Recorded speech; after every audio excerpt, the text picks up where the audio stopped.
memeriksa setiap jengkal tubuhku yang terbaring. Si wanita gemulai, ia tak tega menggunting bagian rok. Tapi saat akan memulai, si wanita tiba-tiba membuka mata. Di mana aku? Kau di rumah duka. Kau mati. Nada tenang lelaki tampak menakutkan. Tapi wajah si wanita penuh keraguan. Mengapa ia bisa bicara ketika ia sudah mati? Rupanya ia menolak kenyataan. Lalu lelaki itu mengeluarkan sertifikat kematiannya. Tulisan tangan di kertas itu jelas. Dia pernah tewas dalam kecelakaan mobil sebelumnya, dan kemudian wanita itu teringat dalam keadaan sedih.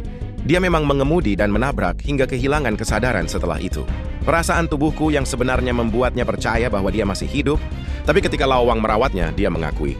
Atas pembunuhan yang disengaja, dia memohon pada Firaun untuk melepaskannya, dan berjanji tidak akan pernah mengungkapkan apapun.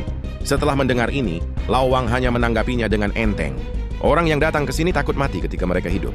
Mungkin kamu tidak mau menerimanya, tapi kamu harus menghadapi kenyataan. Setelah berbicara, dia mulai menjahit lukanya. Selayaknya perawat mayat profesional, dia harus mengakhiri tirai dengan isyarat yang paling indah. Air mata mengalir di pipi Xiaomei dan kesadaran begitu jelas, tapi tidak merasakan sakit. Saat dia akan menerima kematiannya sendiri, seseorang datang dari luar pintu dan kemudian mengeluarkan ramuan kuning dan dijelaskan bahwa itu akan mengendurkan otot-otot untuknya. Setelahnya dia menyuntikkan obat dan meninggalkan kalimat yang menyeramkan. Sayangnya Xiaomei tidak bisa mendengarnya lagi. Ibu Xiaomei datang lebih awal hanya untuk melihat lagi putrinya sebelum berpamitan. Lawang dengan lembut membukanya, melepaskan jarum jahit yang menancap. Ketika melihat penampilan damai putrinya, air mata ibu jatuh tanpa suara. Ketika akan berpisah, dia memastikan untuk menjadikan putrinya meninggalkan dengan kondisi indah, menutupi Xiaomei lagi. Ibunya tampak sedikit tergesa-gesa yang tak terlihat menunggu Xiaomei kembali. Hari sudah sore ketika dia bangun, dan tubuhnya yang kaku kembali beraksi.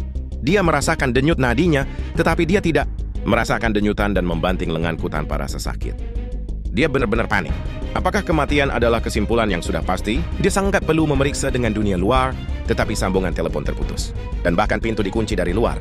Pada saat ini, pacar Xiaomei bergegas ke rumah duka, tetapi ditolak dengan dingin dengan alasan anggota keluarga non langsung.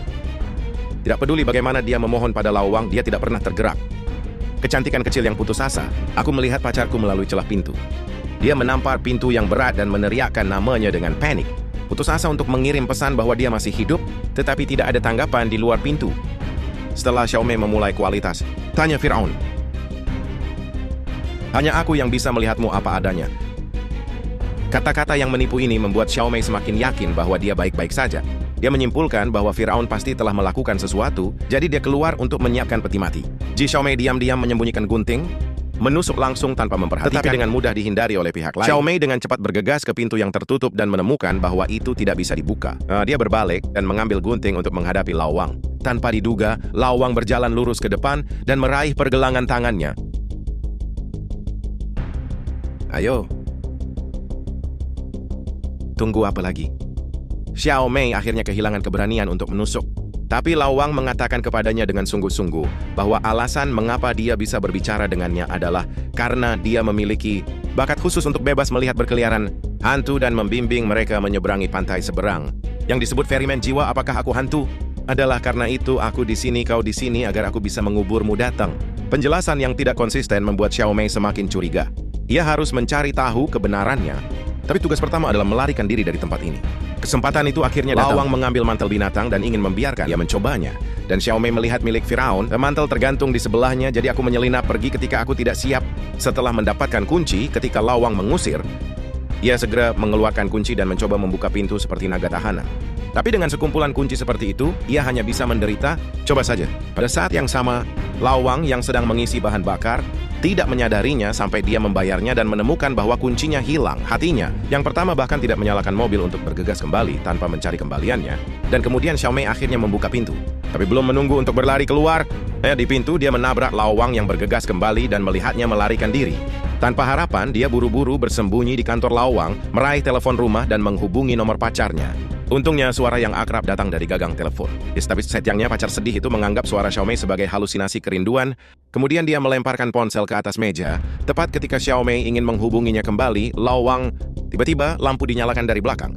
Meskipun Xiaomei berulang kali membuat keributan, alih-alih menyalahkannya, saya membuyuknya untuk berhenti menyiksa dirinya sendiri, yang hanya akan memperdalam rasa sakitnya. Lalu buktikan padaku bahwa aku sungguh mati. Firaun mencabut penutup dari cermin. Xiaomei melihat penampilannya sendiri. Diri di cermin dan melihat bahwa kulit seluruh tubuhnya pucat seperti lilin zombie yang bergerak. Xiaomei benar-benar tidak bisa berkata-kata dan hanya bisa dipaksa untuk menerima kematian. Kenyataan kematian. Ada senyum di sudut mulut Lao Wang, tapi kemudian itu tertusuk oleh jeritan di luar jendela. Ternyata anak laki-laki di sebelah menyaksikan hal aneh ini. Dia juga mengenali Xiaomei sekilas karena Xiaomei adalah dia kepala sekolah. Tapi Lao Wang tidak peduli. Lagi pula, siapa yang akan percaya pada mimpi buruk anak kecil?